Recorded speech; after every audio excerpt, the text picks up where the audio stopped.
யாரும் பதில் சொல்ல 2016 இருந்து 21 நான் எதிர்கட்சி எம்எல்ஏ அங்க இருந்தேன்.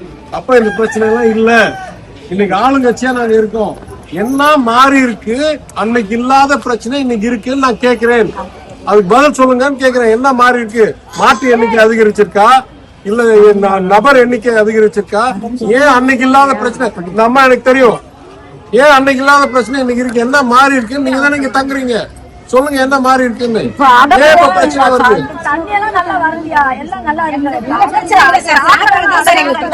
எதிர்கட்சி சிறப்பா இருந்துச்சு.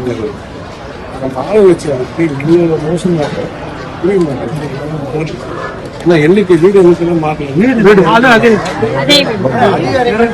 வந்தெல்லாம் சொன்னா உடனே வந்துடுறாங்க. ஆனா அது செத்த எனக்கு வந்து பழைய அதிகம் அந்த பக்கஸ்கோப்ப கூட நடந்துருக்கு. அதனால 2018 19 இல்லாத பிரச்சனை ஏன் இப்ப வருதுன்னு நான் கேட்கிறேன். ஒரே கேள்வி போட்டேன். அதனால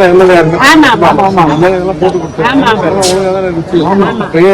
பிரச்சனை